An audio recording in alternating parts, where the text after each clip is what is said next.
Deux sujets seront au centre du débat de ce dimanche. La manifestation vendredi dernier à Bamako à l'appel de l'imam Mahmoud Dicko et du shérif de Nioro. Également le Rwanda avec les 25 ans du génocide, des sujets qui seront abordés par nos invités. Adam Thiam, journaliste. Alexis Calambri, directeur de publication de Mali Tribune. Makan Kone, directeur de publication de Nouvelle Libération. Docteur Mamadi Sissoko, constitutionnaliste, le Mali, avec cette manifestation à l'appel de l'imam Mahmoud Dicko et du shérif de Nioro. De nombreux Maliens qui ont donc répondu à cette manifestation. Si pour certains la gouvernance n'est pas à hauteur de souhait, pour d'autres l'inaction des forces étrangères est inexplicable. Les temps forts de cette manifestation ici avec Abdoulaye Maïga, Moussa Bari, Malik Mbaye et Malik Konaté.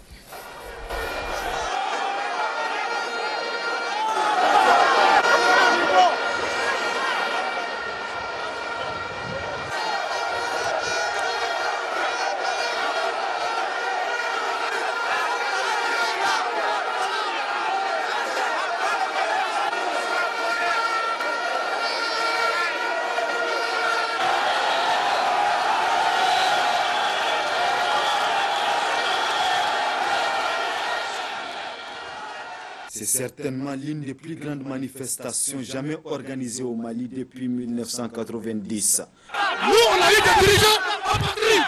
Nous sommes de l'extérieur. Moi, j'étais à l'extérieur. Nous, on ne peut pas avoir des dirigeants qui viennent s'asseoir dans notre pouvoir. Et ils sont là, ils ont été formés par l'école gouvernementale. Au jour d'aujourd'hui, les enfants n'étudient plus. Au jour d'aujourd'hui, les hôpitaux sont fermés. Cette manifestation historique est une réponse à la crise qui sévit depuis 2012. L'insécurité grandissante dans les pays, les atrocités contre les communautés Peul et Dogon dans le centre du pays, la crise de l'école malienne étaient les maîtres mots des manifestants qui dénoncent le manque de vision des plus hautes autorités en charge de la question. Chaque jour, les problèmes s'aggravent. Chaque jour, les morts s'accumulent. Chaque jour, les morts s'accumulent. Et le gouvernement n'a pas de solution.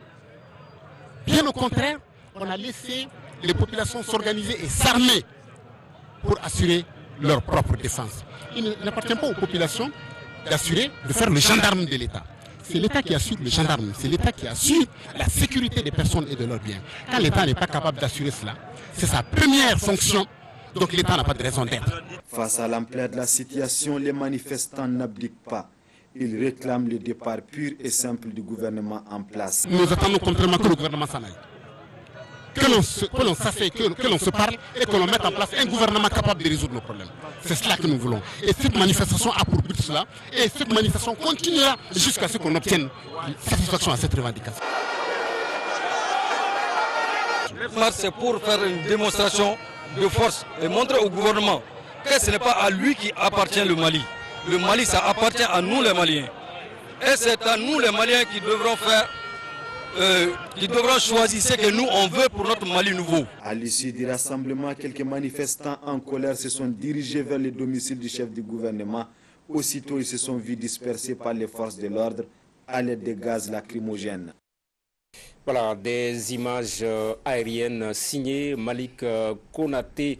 Pour être tout à fait complet, les organisateurs n'entendent pas rester là. Ils projettent d'autres actions pour se faire entendre. Justement, nous écoutons ici le porte-parole de l'imam Mahmoud Dicko, Issa Kaoudjim.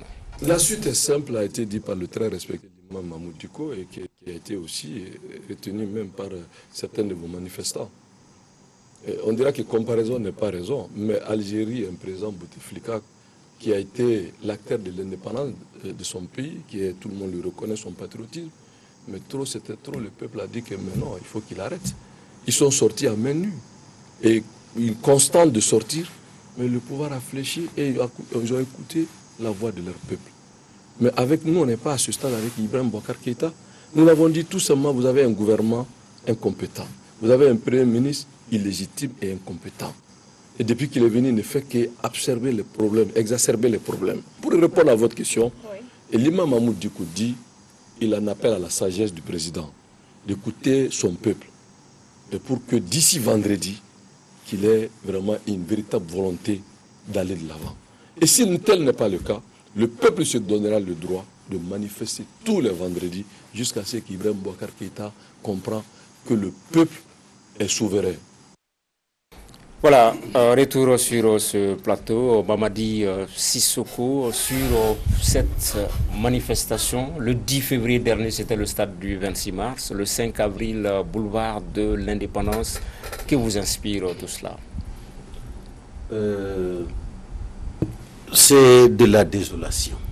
C'est de la désolation du fait des mauvaises réponses gouvernementales aux aspirations du peuple. D'abord, M. Tangara, il faut lever certaines équivoques. On pense que l'imam Diko, ou du moins les religieux, n'ont pas le droit de se mêler ou de s'immiscer à la politique. Premier point qu'il faut régler sur cette table. Deuxième point, que signifie en réalité cette laïcité? Des citoyens maliens en nombre ont décidé d'attirer l'attention des plus hautes autorités sur la situation générale du pays. Moi, je crois que ça ne pose aucun problème. On n'a pas à donner une connotation politique à cela. Dans un contexte aussi serré pour le Mali, on aurait dû les écouter. Heureusement que les forces de l'ordre ont respecté, malgré la non-observation de la législation en matière de manifestation, ils ont respecté la dignité de ces marcheurs-là. Donc ce que je veux dire par là, ce que je veux retenir, c'est qu'il y a un ras-le-bol. Un ras-de-bol, alors qui ne permet pas aujourd'hui aux citoyens de rester indifférents. Et j'appelle seulement cela, attirer l'attention du président de la République sur la grave situation du pays. C'est tout. Magankone, sur cette manifestation. La manifestation, moi, elle m'a rassuré et inquiété plus tard. Je m'explique. Rassuré d'autant plus que depuis un certain temps, tout le monde croyait que bon, les Maliens étaient très passifs, on allait violer leurs droits, ils n'allaient pas réagir et tout et tout. Mais la dernière manifestation, celle de vendredi, a prouvé, en tout cas aux Maliens et puis même à la communauté internationale, qu'on est des citoyens qui peuvent se lever pour réclamer leurs droits et puis dénoncer certaines pratiques dans le cadre de la gouvernance. Inquiété le lendemain, quand j'ai vu les images du président de la République recevoir les imams, si c'était, je ne sais pas si c'est une question de timing, si cette audience était prévue en amont, c'est pas grave. Mais si c'est en réaction à la marche du vendredi, je crois que c'est très grave. Et puis dans les propos du président de la République, je suis désolé, mais je crois qu'on ne l'a pas tout dit.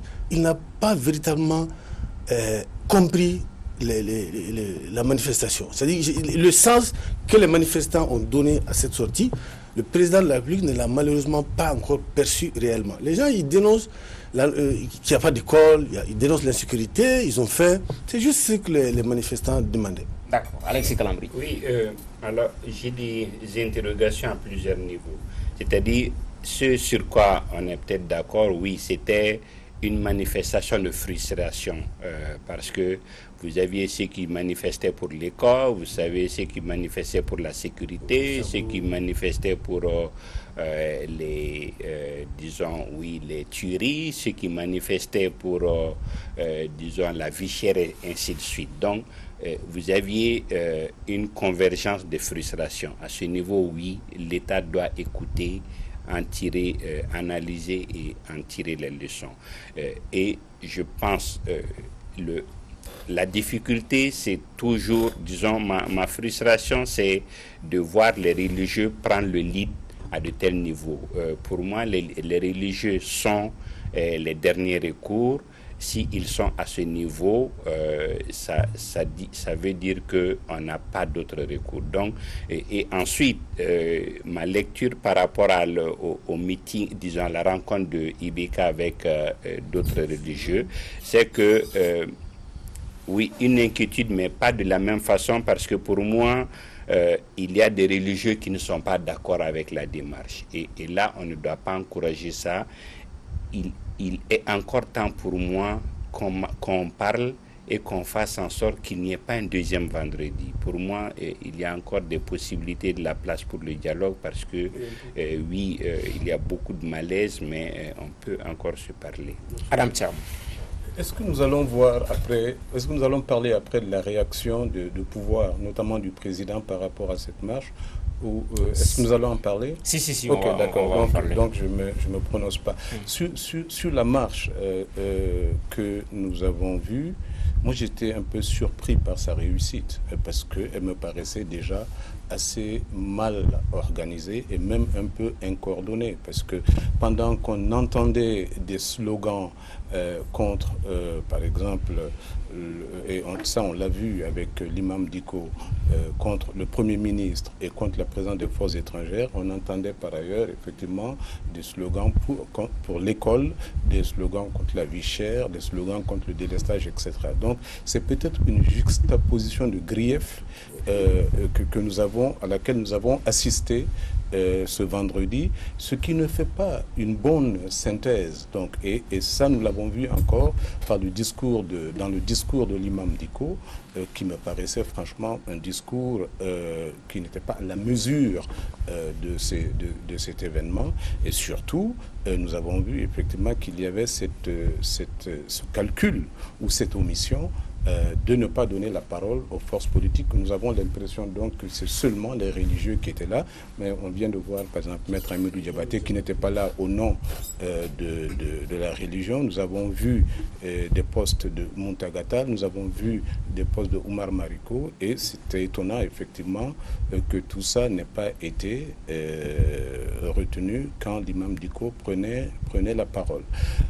Maintenant, je pense que les leçons de cette marche doivent être tirées. Tous ces gens ne sont pas venus seulement parce qu'ils ont été appelés. Les gens sont venus parce qu'il y a un fond de mécontentement, parce qu'il y a des griefs dont certains doivent être légitimes. À mon avis, toutes les leçons de la marche du vendredi doivent être tirées. Enfin, dernier commentaire, c'est que mais vraiment, pour le monde que nous avons vu, cette marche s'est très bien déroulée. Et il y a même des satisfecits qui ont été donnés aux forces de l'ordre. Je pense que c'est vraiment ça, une démocratie. Il vaut beaucoup mieux encadrer, être ouvert à ce genre d'événements que de les interdire. Justement, c'est le point où on va en venir. On va essayer de faire réagir Serge Daniel en direct. Mais avant, docteur Sissoko, c'était un vendredi. Pour certains, c'était le vendredi de tous les dangers. Mais Adam Thiam vient de le dire, tout s'est très bien passé. Les forces de l'ordre doivent être vraiment félicitées par rapport à cela, puisque tout s'est très bien passé. Il n'y a pas eu de heurts à ce niveau-là. Je crois que l'ensemble des forces armées de défense et de sécurité au Mali ont tiré déjà des leçons du passé. Aucun pouvoir, quel que soit l'engagement des forces armées, ne vont plus s'engager de façon bête vis-à-vis d'un pouvoir. C'est terminé. Ça, c'est fini au Mali. Mais ce que je tiens à préciser, Alexis, ils sont restés des références. La gravité de la situation les a conduits sur le terrain. Sinon, les marabouts sont restés des références. Deuxièmement, pour répondre à Mara et soutenir ce qu'il a dit, c'est une mauvaise réponse. On ne combat pas un imam par un imam. On ne combat pas un président par un président. On ne combat pas un premier ministre par un premier ministre. Quand on est chef, on doit écouter. Ne pas en faire une affaire personnelle. Et appeler Dicko et en discuter. Voilà le problème. On va en venir à c'est une mauvaise réponse. On va en parler, mais déjà nous avons en ligne Serge Daniel. Serge, bonsoir. Vous qui êtes un habitué des marches, des manifestations, on ne vous a pas vu. Qu'est-ce qui s'est passé? Est-ce un repli tactique finalement? Mais bien sûr. Repli stratégique, non, pas du tout. Je ne suis pas là, ça peut arriver depuis un moment. Pointonnet, je termine. Donc c'est pas du tout un repli stratégique, mais bon, je ne suis pas là, je suis pas comme Alexis Canabri qui n'assiste pas aux manifestations. Ce n'est pas un repli stratégique, mais je n'étais pas là. Vous avez écouté les autres, on va vous faire réagir également par rapport à cette mobilisation. Comment est-ce que vous l'expliquez? mettre en mobilisation inédite, oui, mobilisation totalement inédite, des dizaines de milliers de personnes à Bamako. Il faut savoir que la marche était interdite à un moment, et puis au dernier moment, vous avez vu, le dispositif sécuritaire a été allégé, a disparu. Les autorités ont finalement autorisé, sans formaliser ça officiellement, la marche. Je pense que c'était une bonne chose, ça a évité les dérapages. C'est une marche inédite parce que vous avez une jonction entre politique, entre associations religieuses, entre associations de la société civile, pour dire la même chose. Ça, c'est quand même inédit. Ça, c'est ça qui est inédit. Mais pour une fois, les partis politiques ne mobilisent plus forcément dans un pays désormais comme le Mali. Mais ce qui mobilise, on a vu, il y a eu l'ère Ashbat à un moment, donc la société civile, ou du moins de spécialistes des réseaux sociaux, mais là vous avez plutôt les religieux qui prennent les choses en main en disant nous allons coaliser des forces pour dire ce que nous pensons. Ça, c'est très... Voilà, Serge Daniel en direct, on va être en contact, mais déjà Makankone, par rapport à la suite, Alexis Calambri s'est désolé du fait que les religieux normalement doivent être le dernier recours. Est-ce qu'on a dépassé cette étape? Est-ce qu'on peut dire que le verre, il est déjà dans le fruit? Est-ce que on peut encore rêver de ce moment-là où véritablement les religieux vont rester un peu à marge, ils sont véritablement les derniers recours, comme le souhaite Alexis Calambri, ou est-ce qu'il faut désormais faire compter avec eux? Non, moi je crois qu'il faut toujours compter avec des gens qui sont de bonne foi, si c'est pour ramener la paix et tout. Et je crois que c'est juste une question d'approche et de démarche. J'avais effleuré ma réponse un peu, je crois que j'ai anticipé un peu sur la question. J'avais dit que j'étais inquiet de l'audience que le président de la République a accordée à l'imama au lendemain même de cette manifestation, que la majorité en tout cas des Maliens ont soutenu et tout. Moi j'aurais préféré personnellement que cette rencontre de l'imama, que je sais, c'est eux qui ont dû insister pour voir le président. Moi j'aurais souhaité qu'ils aient insisté le jeudi, mercredi, c'est-à-dire en amont, avant la marche de vendredi. C'est ça leur rôle en réalité, c'est pas après coup qu'il faut qu'ils viennent pour faire dire des choses au président et tout. Non seulement ils ne servent pas le président, ils ne servent pas le pays et tout. Mais je crois que pour ce qui concerne la démarche, si la démarche elle est bonne, on peut toujours faire recours aux familles fondatrices qui ont d'ailleurs joué un rôle pour l'autorisation de la marche et tout. Peut-être ça aussi on va en parler. Maintenant pour parler des religieux un peu qui prennent les leads de tout ça, moi je crois que ce serait une erreur de la part des DICO de penser que tout le monde qui est sorti l'autre jour, ce sont ses partisans. Non. En fait je crois que l'imam, il est fort en timing. Le 10 février, on sortait de Koulougon, les maires de Koulougon et tout. Cette fois-ci, on sort d'Ogosagou, les gens sont très frustrés. Il y a l'école qui ne marche pas depuis un certain temps. Le grand frère a parlé de délestage. Donc le timing était très bien, les gens sont assez frustrés. Dès qui que ce soit qui est demandé, qui a lancé cet appel l'autre jour, je crois que les gens allaient répondre. Aujourd'hui, le Malien cherche juste un leader pour mener leur contestation. Alexis Calambri, on a l'impression comme il y a une bombe à désamorcer. On a écouté tout de suite le porte-parole de l'imam Diko qui n'exclut pas l'hypothèse de rassemblement chaque vendredi, un peu à l'algérienne. C'est comme une bombe qui est là, une tension qu'il faut vraiment décrisper, désamorcer. Oui, je crois. C'est pour ça que je dis que le gouvernement ne laisse pas l'opportunité d'une seconde marche, d'un second vendredi, qu'on convie les gens, à la limite, surtout ceux qui ont pris le lead, les religieux. Leur revendication, ce n'est pas la mer à boire. Ce n'est pas, eux, ils n'ont pas parlé de l'école, ils n'ont pas parlé de la vie chère. Ils ont des revendications politiques. C'est pas une question d'orgueil de mon point de vue. Donc, de ce côté, on peut satisfaire et déconnecter. Je pense que le plus important est à ce niveau-là. Mais oui, il y a toujours encore une fois de la place pour le dialogue et je pense qu'on peut encore rattraper les coups. Docteur Sissoko, du point de la République, on a du mal à accepter les exigences formulées lors de cette manifestation, puisqu'on voit la demande provenir d'associations musulmanes.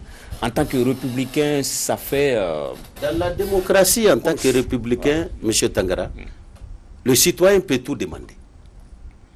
La souveraineté du peuple est illimitée. Il peut tout demander, même l'impossible. C'est aux dirigeants de cesser l'amateurisme et d'accepter de les rencontrer, de discuter et de désamorcer la bombe. Ils ont demandé quoi? Le départ du Premier ministre. Ils ont demandé le départ du Premier ministre. Dieu merci, ils n'ont pas demandé le départ du président. Ce n'est que le Premier ministre qu'ils ont demandé. Bon, ce qu'on peut faire ici, mais ce n'est pas grave, c'est leur demande. L'enfant peut demander à son père, sachant que son père n'a même pas mangé un avion. Mais il faut dire d'accord, je verrai. Et tu négocies. C'est comme ça que le dirigeant doit se comporter. Le président de la République, d'un point de vue légal, si nous utilisons le juridisme ici, on ira au chaos. C'est le président qui a nommé l'homme de confiance, le Premier ministre. En droit, seul le président peut demander son départ et qu'il accepte de démissionner. Voilà le droit. Mais nous ne sommes pas sur ce terrain. Ils ont marché aujourd'hui sans respecter la procédure législative. Cela veut dire qu'ils sont déjà en désobéissance civile. Et en désobéissance civile, cela veut dire que nous sommes déjà dans le chaos. Est-ce que nous allons laisser continuer avec le droit, exhiber le droit à des individus qui ne veulent pas entendre? Ils connaissent le droit, ils savent le droit. Mais ce que vous avez dit encore, que Mara, qu'il ne faut pas que l'imam Diko pense que tous ces gens étaient là parce que chez lui. Ça, c'est une mauvaise réponse aussi. Ça aussi, c'est une mauvaise réponse. C'est une des réponses. La vraie réponse, c'est quoi? C'est qu'il faut chercher à comprendre que ce monde-là était impressionnant. Que ce soit du fait de Mohamed Diko, que ce soit du fait des autres forces politiques. Aujourd'hui, le gouvernement doit se régler rapidement. Sinon, les forces occultes vont profiter de cette situation pour élargir le chaos. Nous n'en avons pas besoin. Au nord, déjà, on a des problèmes. Au centre, on a des problèmes. À Bamako, où on est un peu sécurisé, là aussi, on veut créer des problèmes. Alors, il faut voir rapidement les forces vivent là et en discuter avec eux sans tenir compte de un gouvernant n'est qu'un serviteur. D'accord. Un gouvernant, c'est un simple serviteur. Ok. Adam Cham, sur cette question. Il va falloir être vigilant sur la police de débat parce que ça n'est pas Alexis. Je veux dire à mettre Alexis et Magan contre Sissoko. Non, mais ça va être important. Sinon, effectivement, certains n'auront pas le temps de parole désigné. Moi, je pense que, oui, je suis absolument d'accord avec Alexis que c'est dommage que les autorités morales du pays, qui sont les religieux, qui sont, par exemple, qui peuvent être le chef de quartier, etc., soient dans l'arène. Mais c'est trop tard. Ils étaient dans l'arène depuis un moment. Ils ne sont pas venus dans l'arène vendredi et on les y a amenés. Elles mesurent le pouvoir qu'elles ont.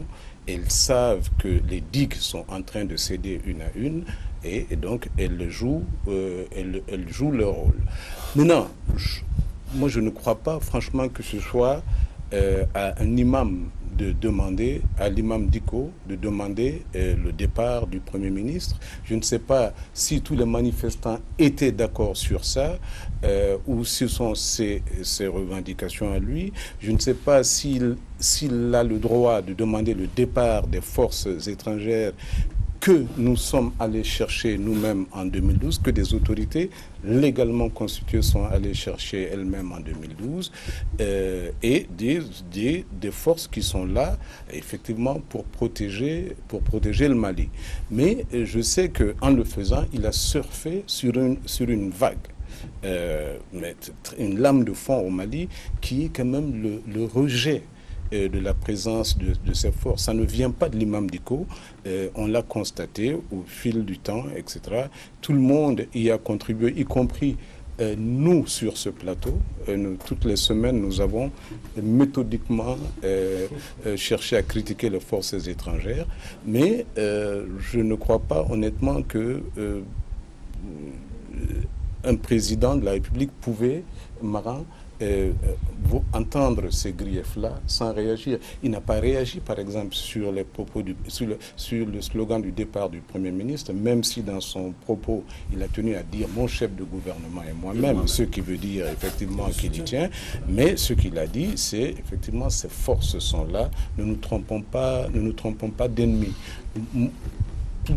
Tout en désapprouvant la manière dont certaines choses sont conduites ici, moi je suis d'accord effectivement que c'est important que les Maliens ouvrent les yeux, ne pensent pas que et Barkhane et MINUSMA sont là normalement contre nous. Ok, oui, Alexis. Justement, par rapport à ce point où je suis, Adam, là, je suis quelqu'un qui a régulièrement tiré sur la MINUSMA, mais je suis revenu de beaucoup de mes certitudes ce week-end. Vous avez l'ancien Premier ministre Abdoulaye Idrissa qui a créé un think tank qui a fait un rapport justement dans le cadre du retour à la paix en interrogeant des populations de Kaï à Gao comme ils ont dit. Et là les conclusions c'est que oui à Bamako s'il y a un rejet de ces forces étrangères c'est pas le cas sur le terrain. Donc ça nous oblige quelque part à nuancer nos réflexions, nos certitudes. Vu de Bamako, ce n'est pas les mêmes réalités que sur le terrain. Oui, par rapport aux forces étrangères, je voulais dire, il faut que les gens s'assument et qu'ils se rappellent. Moi, je me souviens le 20 juin 2015, lors de la signature de l'accord, tout le monde se souvient de l'attaque en règle que le président de la République lui-même a eu à l'endroit d'Hervé Ladsous. Hervé Ladsous, c'était qui à l'époque? C'était le secrétaire général adjoint des Nations Unies chargé du maintien de la paix. Donc le super patron de la MINUSMA. Donc pour vous dire, il faut que les autorités elles-mêmes s'assument. C'est à elles de faire accepter ces forces d'abord qui ne sont pas étrangères pour ce qui concerne la MINUSMA. Moi personnellement, la MINUSMA c'est l'ONU. Le Mali est membre à part entière de l'ONU. Maintenant pour la France, c'est nous qui avons appelé la France. C'est très clair par rapport à ça. Et puis c'est pas en disant la France dehors, la France dehors. Il faut que nous-mêmes Maliens, nous montions à la France qu'on peut assurer notre sécurité et celle de leurs ressortissants. C'est ça la réalité. Donc pour vous dire, c'est pas que la population simplement qui a commencé à dire la MINUSMA dehors, ça a commencé depuis les plus hautes autorités malheureusement. Oui. Et surtout est-ce qu'ils se sont concertés avant de retenir ce slogan? Il m'étonnerait que certaines des forces politiques qui sont quand même derrière cette marche, qui ont fait de communiquer pour demander à leurs militants de sortir, sont dans l'agenda de faire partir les forces étrangères, parce que certaines de ces forces étaient celles qui se sont battues effectivement pour qu'il y ait une intervention étrangère au Mali en 2012, au moment où c'était extrêmement risqué déjà de le préconiser. Oui, seulement, docteur Sissoko, pour certains de ces militants, vous l'avez dit, ce ne sont pas des personnes qui sont souvent dans le juridisme ou dans la République, mais quand ils essaient de faire le bilan de 6 ans de présence étrangère, ils voient la situation du pays et ils tirent facilement leurs conclusions. Et tout le monde n'était pas instrumentalisé dans la masse là. Ils ne sont pas tous instrumentalisés. Mais beaucoup étaient aussi, chaque fois que le leader est là, ils sont derrière. Tu sais que actuellement au Mali, de plus en plus, nous assistons à une théocratisation de la société. Donc chaque Malien commence à avoir son marabout. Donc ce qui est certain, il y a lieu maintenant de comprendre que nous sommes devant un danger. Tout le monde sait que l'imam Dicko était bel et bien en bon terme avec le pouvoir. Et qu'aujourd'hui, le shérif de Nioro était en bon terme avec le pouvoir. Et qu'aujourd'hui, il y a des problèmes depuis les élections présidentielles. Mais pourquoi aujourd'hui les gens, sachant cela, se permettent encore de suivre ces deux leaders? Parce que tout simplement, les motifs invoqués au fondement de leur démarche font qu'aujourd'hui, même demain, tous les Maliens vont les suivre. Or, nous savons que l'État aujourd'hui est dans une position très difficile. L'État n'arrive pas à jouer son rôle. L'État n'a pas les moyens de jouer son rôle. Et pour avoir au moins cette responsabilisation, ce pouvoir-là, il faut que l'État s'associe avec son peuple. Il y a un choix à faire. où le pouvoir va s'appuyer sur la communauté internationale, et là, les conséquences, le pouvoir va en tirer. Où le pouvoir reste derrière son peuple, et là, il en tirera les conséquences avec son peuple. Et moi, j'exige rapidement, c'est-à-dire ce que je recommande plutôt, au lieu d'exiger, je recommande la concertation. Ils peuvent demander tout ce qu'ils veulent. Mais en tant que serviteur de l'État, on peut bel et bien désamorcer cette situation. Justement, Makan, c'est la question que je voulais vous poser. Est-ce qu'on est en train d'aller vers un dialogue de sourds? On a écouté le président qui a fait allusion à lui et à son Premier ministre. Or, les exigences de cette manifestation-là, on vient d'en parler également. Quelle pourrait être la posture de l'État, sinon du chef de l'État, Ibrahim Boubacar Keïta? Est-ce qu'on est en train d'aller vers un dialogue de sourds, des positions inconciliables? Non, moi je crois que les positions vont se concilier obligatoirement à un moment donné. Puis, à un moment proche de... Vous avez vu, il s'est passé quelque chose 2 jours avant cette marche à l'Assemblée nationale. Le secrétaire politique du parti au pouvoir a demandé un remaniement ministériel. Ça, c'est quand même le cercle proche du président. En plus, il y a un autre député de Kita, RPM, qui a lui demandé même, qui a proposé une motion de censure contre le Premier ministre. D'ailleurs, on en parle dans les couloirs. Donc, pour dire que la situation... De Africa, hein? Dans les couloirs. S'il te plaît. De la ville, en fait. On parle de motion de censure. Et ça va venir d'un député RPM, si ça venait. Maintenant, donc, pour vous dire, on est obligé à un moment donné de s'asseoir et parler. La situation est tellement tendue aujourd'hui, pour faire comme les Bambara, c'est-à-dire que de nous globaliser nos taureaux, le tam-tam est vraiment... J'ai tout juste besoin de 2 choses. On va laisser Adam Cham. Non, on va préciser par exemple. Monsieur Sissoko, non, Adam Cham. Adam Cham, allez-y, Sissoko. Adam, c'est pour préciser. Parce qu'il a dit Tcherno, Adam a accepté. Bon, vous savez, quand je vois Adam, je vois Tcherno. J'avais plus de lien avec Tcherno. Vous savez, Adam, aujourd'hui... J'espère qu'on est loin de se voir. Adam, l'État se complaint à violer toutes les lois. Une assemblée, ils ont prorogé les mandats. Lors des élections, ils ont relevé, ils ont dessaisi la commission électorale de tous ses attributs au profit du ministère de l'administration territoriale, contrairement aux acquis démocratiques. Aujourd'hui, la violation de la loi est devenue une chose courante. Alors, comment se peut-il que les citoyens aussi... Or, l'état de droit impose le respect de la règle de droit, et par l'État et par les citoyens. Mais qui a le monopole de la loi? C'est tout le monde. Quand l'État viole l'apologie de la violence, de la violation des lois, par exemple. Mais si je commence tout de suite, on va en terminer. D'accord, ok. On va laisser terminer. On va pas en terminer. Ok, d'accord. Oui, Adam. Mais il faut dire des choses qui, peut-être que certains n'aimeraient pas entendre. Il y avait énormément de monde vendredi, mais il y avait infiniment plus de Maliens qui sont restés chez eux. Alors, donc, je ne sais pas pourquoi on appelle ça un peuple souverain ou une manifestation souveraine. Non. Il y a des lois dans le pays. Il n'y a pas de raison que la gouvernance viole les lois, mais de la même manière, nous sommes tenus, en tant que citoyens, nous aussi, de respecter les lois. Sinon, la vie ne sera possible pour personne ici. Alors, ça, c'est la première chose. La deuxième chose, c'est qu'il faut craindre les rivalités, les querelles qui commencent à y avoir entre les religieux ici. Nous sommes en train d'aller vers des milices religieuses. Nous sommes en train d'aller vers un activisme religieux qui nous arrange aujourd'hui, qui conforte peut-être nos positions du moment, mais qui est un danger pour la République. Et je pense qu'il faut tout faire pour mettre fin à ça. Tout en arrivant ici, je vois effectivement un enfant de Soumaïla Dramé qui réagit à un animateur de la place, qui aurait tenu des propos désobligeants sur son père. Je pense que c'est très dangereux, en fait, l'aventure dans laquelle nous sommes en train de... Oui, justement, Magan, vous avez fini, je peux continuer. Ok, d'accord, Alexis. Non, moi je pense que malgré tout ce qu'on peut retenir, le dernier message de Ibeka n'était pas va-t-en-guerre. À la limite, pour moi, ça ouvrait, ça laissait une place aux discussions en disant certains veulent nous voir divisés, ne jouons pas leur jeu.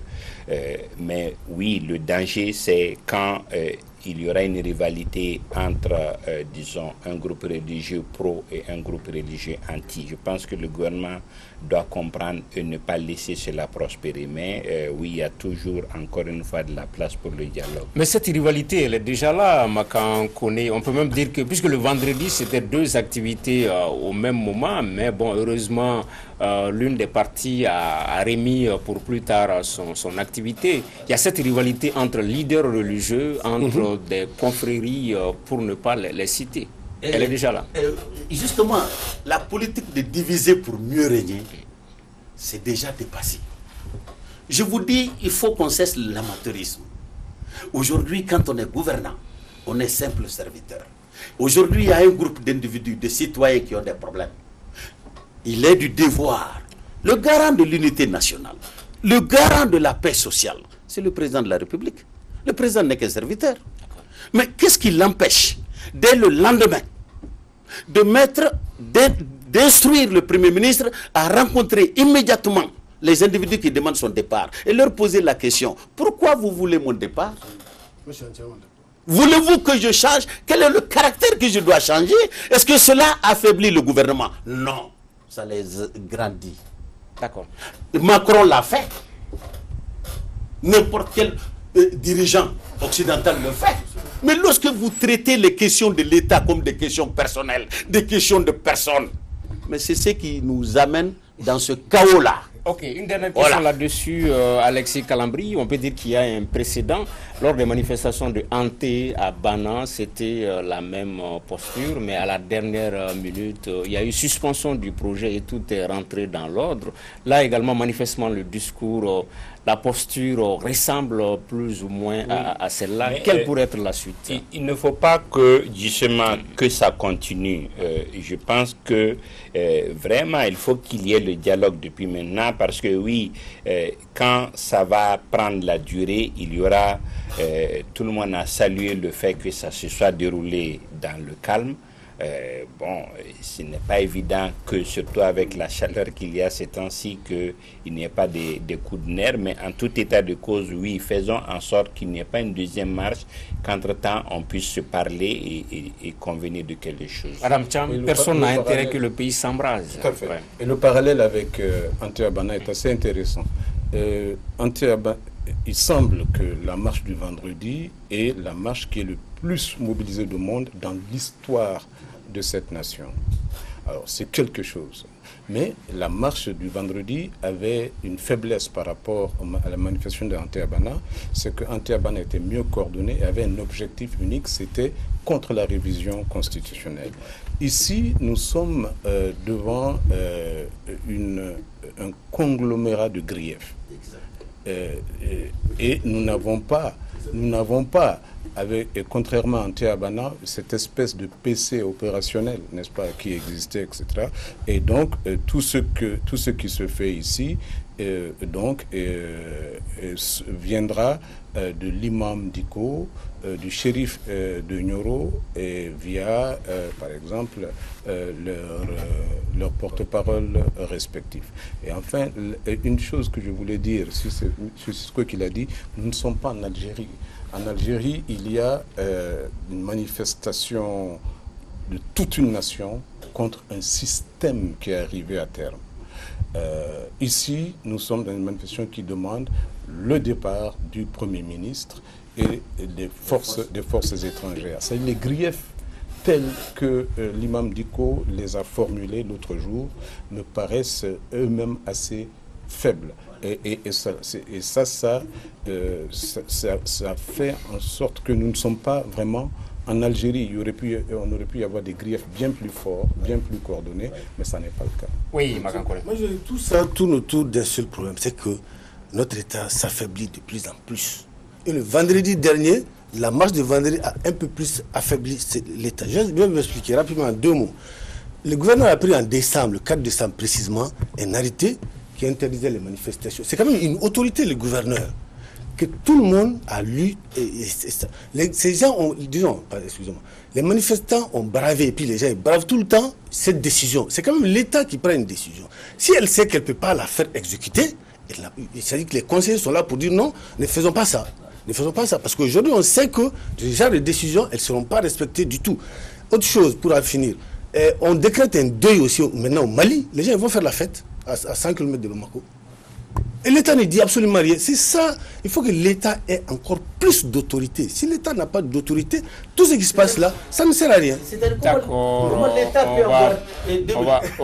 peut avoir de l'autorité si l'État même s'en prend à ses propres règles? D'accord, merci Sissoko. On passe au deuxième thème de ce débat du dimanche. Le Rwanda, 6 avril 1994, 6 avril 2019, les 25 ans du génocide. L'événement a été célébré à Kigali avec la présence de nombreux chefs d'État et de gouvernement. Ici, un extrait du discours de Paul Kagame aujourd'hui à Kigali. En 1994, il n'y avait pas d'espoir, juste de l'obscurité. Aujourd'hui, il y a de la lumière.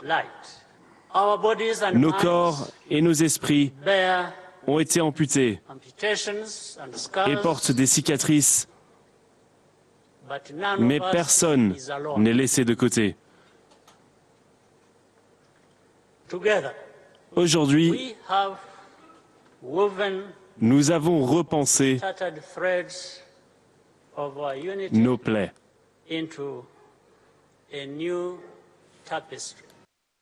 Voilà, pour revenir toujours à cette manifestation de vendredi, puisque nous y étions personnellement, on a vu certaines pancartes sur lesquelles des manifestants disant « Nous ne voulons pas que le Mali devienne justement le Rwanda ». Alexis Calambri, 25 ans du génocide. Aujourd'hui, le Rwanda est un pays émergent. Paul Kagame l'a dit, hein, de l'obscurité à la lumière. C'est un cas unique en Afrique, hein, parce que à côté vous avez le Burundi qui semble ne pas avoir tiré les leçons, qui a suivi à peu près des événements similaires.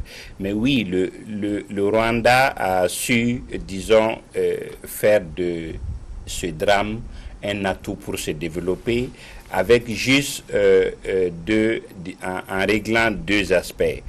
Premièrement, ne pas oublier, et deuxièmement, ne pas se venger. Donc je pense que c'est très important pour des choses comme ça. Nous n'oublions pas, et il n'y a pas de vengeance. Nous continuons, nous faisons en sorte que ça ne revienne pas.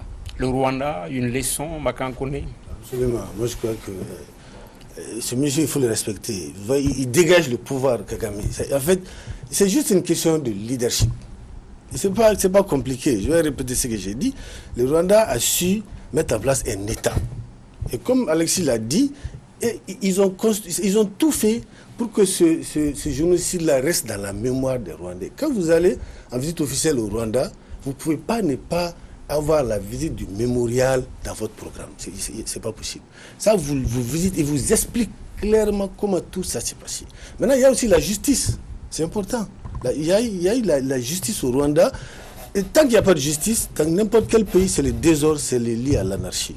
Et ils ont tenu à mettre en place un système juridique très, très bon. Sissoko. Moi, ce que je note, c'est que le fait de s'exprimer en anglais, déjà, ça démontre la persistance de la crise avec la France. Premier point. Deuxième point. Je ne saurais juger le travail de Paul Kagame qu'après Paul Kagame. Quelle est la structure du pouvoir au Rwanda? Est-ce que cette structuration a pris en compte la dimension sociale du Rwanda? En fait, tant que je n'ai pas ces informations, je ne serai pas à même de juger. Parce que l'économique ne m'épate pas. C'est l'humain, le social qui m'épate. Or, en ce que je sache, comment les adversaires politiques sont poursuivis par ce monsieur, je ne peux pas totalement le juger. Je ne peux pas. C'est pourquoi je regrette. Ce pays est en train de positiver quand même la crise, mais attendons que Paul Kagame s'en aille pour qu'on puisse évaluer, parce que par peur, on peut se maintenir dans une situation. Ouais, il y a quelqu'un qui l'a approché, qui veut réagir à ce que vous dites sur... Oui, si Sissoko fait une lecture purement à un prisme occidental, sans l'approcher, mais juste en voyant vraiment ce qui se passe. Les Rwandais ont vraiment incarné leur système. Quand ils vous parlent de justice, vous avez vu, après le génocide, je le disais, qu'est-ce qu'ils ont fait? Ils ont mis en place ce qu'ils ont appelé les gachacha. Ils ont un tribunal populaire traditionnel de façon, et tout ce qu'ils font, ils le conceptualisent d'abord dans les langues locales pour pouvoir mieux rendre. Donc, ça fait que pour tout ce qui se passe, vous avez d'abord une appropriation locale interne, de sorte que oui, Kagame a mis en place un système, et il le dit tout le temps, qui doit lui survivre. D'accord. Adam Thiam. C'est vrai, c'est-à-dire 800 000 morts dans un génocide qui avait été planifié, exécuté par l'État. Oui, c'est quelque chose. Ça laisse un traumatisme extraordinaire dont le Rwanda a essayé de se relever. Le Rwanda n'aurait pas pu se relever de cela aussi rapidement, peut-être sans Paul Kagame. Ceci dit, il ne faut pas voir dans le Rwanda que des grains de beauté. C'est vrai, Paul Kagame, fasciné par le modèle de développement des dragons asiatiques, fait tout pour que le Rwanda comble son retard. Mais nous avons deux problèmes qui doivent être réglés en Ouganda. C'est le problème des majorités. Une majorité ethnique qui est peut-être opprimée, on ne sait pas. Et le second problème, c'est que ça n'est pas une démocratie. Ceci fait que moi, je préfère personnellement plus vivre au Cap-Vert aujourd'hui qu'au Rwanda. Oui. Oui. Macan Non. Ok, d'accord. Oui. Alexis. Oui. J'ai vraiment eu l'opportunité de voir les deux. Oui, à la limite, le Cap-Vert est un modèle à saluer, le Rwanda est un modèle à saluer. Mais je comparerai quel est, disons, l'avantage de vivre, disons, d'être citoyen d'un pays où je me prive de certains, où je suis privé de certaines libertés, mais où j'ai vraiment tout ce qu'il faut pour vivre, en ce sens que l'État me garantit tous les droits de seconde et de troisième génération, et un autre où j'ai toute ma liberté, mais où j'ai pas le minimum vital. Là est la question. C'est vraiment un débat philosophique en ce moment, mais en tout état de cause, je pense que ce qu'il faut retenir, c'est que en si peu de temps, un pays qui a touché le fond a eu un leader qui est resté un modèle qui est constant et qui pense vraiment nation. Donc je pense que c'est ce qu'il faut retenir. Il y a des pays qui ont les deux. Il y a des pays qui ont les deux. Et il y en a qui n'ont rien des deux. Et c'est le Cap-Vert, parce que si vous regardez les indicateurs, le Cap-Vert est un pays à revenu intermédiaire. En dépit de tout ce qu'on dit, le Rwanda n'est pas un pays émergent. Il est loin d'être émergent. Mais il est sur une très bonne lancée, une gouvernance intègre et rigoureuse, il n'y a pas de doute. Un pays traumatisé par un génocide qui est considéré comme le génocide le plus efficace de l'histoire, il n'y a pas de doute que, oui, c'est un exemple fascinant. Ceci dit, il ne faut pas que nous accordions au Rwanda les mêmes excuses qui ont été accordées à Israël et qui en fait aujourd'hui un pays presque arrogant. Oui, rapidement. Monsieur Tangara, les conditions de l'opposition au Rwanda sont chaque fois constatées. Le cas de Angira, par exemple, les dames qui viennent de sortir de prison. Moi, je crois que le niveau de développement du Rwanda a atteint ce niveau-là pour comprendre que l'opinion contraire est toujours nécessaire sur la scène politique. Bon, pour dire ça, mais ce qui m'épate beaucoup dans cette affaire rwandaise, c'est le rôle joué par les tribunaux internationaux. Ça, c'est à noter. Et à la base même de la CPI, ce sont les travaux du tribunal pénal d'Arusha pour le Rwanda qui a beaucoup servi de fondement. Donc, on ne peut pas parler aujourd'hui du Rwanda sans parler aujourd'hui du rôle de ce tribunal. Malheureusement, le temps ne nous permet pas. Exactement. Voilà. D'accord. Justement, Magan Kone, on avait parlé des forces. On a parlé de forces étrangères au Mali lors de la manifestation. On va vraiment prier pour que l'histoire ne se bégaye pas ou ne se répète pas. Mais au Rwanda, il y avait la Minuar, il y avait Turquoise. Lors de la cérémonie, on a vu la Belgique s'assumer. Et on a également vu Emmanuel Macron qui devait y participer mais qui n'est pas venu, mais pour qui le 7 avril désormais va être décrété journée du génocide en France, par rapport à la responsabilité des forces étrangères sur ce qui est arrivé au Rwanda. C'est ce que j'allais dire. En fait, moi, quand on me parle du Rwanda, je le compare un peu à notre propre pays, au Mali. Et donc je me dis, il n'y a aucune fatalité. Vous avez parlé des forces étrangères qui ne sont plus au Rwanda aujourd'hui, parce que les Rwandais ont prouvé qu'il y a un leadership qui peut faire avancer le pays et tout et tout. Moi, je crois que le Rwanda... Vous pensez qu'elles doivent tirer les enseignements de ce qui s'est passé au Rwanda il y a 25 ans, les forces étrangères, entre guillemets, aujourd'hui au Mali? Non, non, pas forcément, parce qu'on a vu comment tout ça s'est terminé au Rwanda. Dans les génocides, c'est un peu à cause des forces étrangères. Donc nous devons aujourd'hui, on a quand même un exemple qui est le Rwanda, en bien et en mal. En bien, c'est que ce pays s'est relevé, Alexis l'a dit. Le Kagame venait de le dire, il y a 25 ans, il n'y avait pas d'espoir du tout, en avril 1994. Aujourd'hui, c'est moi je crois que c'est l'un des pays les plus développés en Afrique. C'est-à-dire que vous parlez d'indices et tout, c'est pas ça. C'est en fait, moi je parle de ce qu'on voit au Rwanda aujourd'hui. C'est-à-dire que tu ne peux pas voir un brin d'alimètre à terre, et puis la sécurité et tout, les gens sont très sérieux. On a été, pour la petite histoire, nous on a été voir Kagame aussi, mais tu as vu, même les caméras, pour vous dire comment les gens sont sérieux, les caméras, il y a des chiens allemands qui reniflent les caméras. D'accord, je vais préciser ma question peut-être à Adam Cham. Quand on a écouté le Premier ministre belge, il dit que ce qui s'est passé en 1994, c'est la succession de fautes et d'erreurs, de négligence de la communauté internationale. Et à ce niveau, est-ce qu'elles peuvent tirer les enseignements, les forces étrangères du Mali, par rapport à ce qui s'est passé au Rwanda en 1994? Il n'y a pas de doute. Quand on massacrait 800 000 Tutsis et beaucoup d'autres Hutus modérés, il y avait les Nations Unies, il y avait l'armée française, il y avait l'armée belge.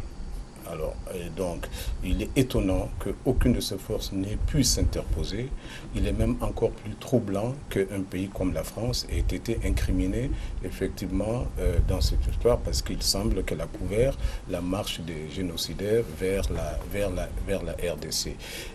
Et un des problèmes que le Kofi Annan a eu aux Nations Unies, c'était par rapport à cette séquence de l'histoire. Nous savons par exemple que Clinton, à cause de la faiblesse, du rôle critiquable des États-Unis sur le Rwanda, a toujours eu un petit faible pour le Rwanda, mais ça a été après corrigé par ses successeurs. Obama ne voulait même plus entendre parler du Rwanda. Je pense que les leçons se corrigent, mais ce qui est important, le parallèle qui est important à faire, c'est, à mon avis, entre le Rwanda et le Mali, c'est faire en sorte que, malgré la présence de troupes étrangères ici, nous n'ayons pas une situation, elle ne peut pas être une situation génocidaire, parce que au Rwanda, il y avait deux ethnies qui ne s'entendent pas. Ici, on est plus pluriethnique, et puis, à mon avis, le fond n'est pas entamé entre des ethnies, mais il faut faire attention pour que des Ogosagou ne se répètent pas. Oui, c'est-à-dire, il ne faut pas qu'on se trompe. Il n'y a, de la part de cette communauté internationale, il n'y a pas d'altruisme. Il y a un cynisme calculé, et tout se calcule par rapport aux intérêts des pays présents. Le génocide rwandais n'a pas été planifié sur un jour. Pendant 5 ans, vous avez vu comment les médias ont appelé à ceci, cela. Et si vous voyez, en France, le calcul était qu'il y a une suprématie d'une race sur l'autre. À la limite, si on n'a pas encouragé cela quelque part. En tout état de cause, pour revenir à la comparaison et pour voir ce qui s'est passé, vous avez des forces d'intervention qui sont présentes dans des pays depuis 50-60 ans. pour que ça s'arrête, il faut qu'on ait une vision, qu'on se dise à partir de telle période, nous serons capables de nous assumer, d'assurer notre sécurité. C'est une question de prospective et de préparation. Et ce sera le mot de la fin. Merci d'avoir suivi ce débat du dimanche. Nos invités étaient Adam Cham, journaliste, Alexis Kalambri, directeur de publication de Mali Tribune, Makan Kone, directeur de publication de Nouvelle Libération, Dr Mamadi Sissoko, constitutionnaliste. Merci de l'avoir suivi. Merci à Malik Konaté pour les images aériennes de la manif de vendredi. 21h, vous suivrez Politique avec Robert Dissa autour du thème de l'hémicycle à la rue, bilan d'une semaine mouvementée avec Cheikh Omar Diallo de l'ADP Maliba, Noum Togo, porte-parole du chef de file de l'opposition, Chekne Kamara des bâtisseurs et Babarou Bokoum du parti Sadi à 21h temps universel.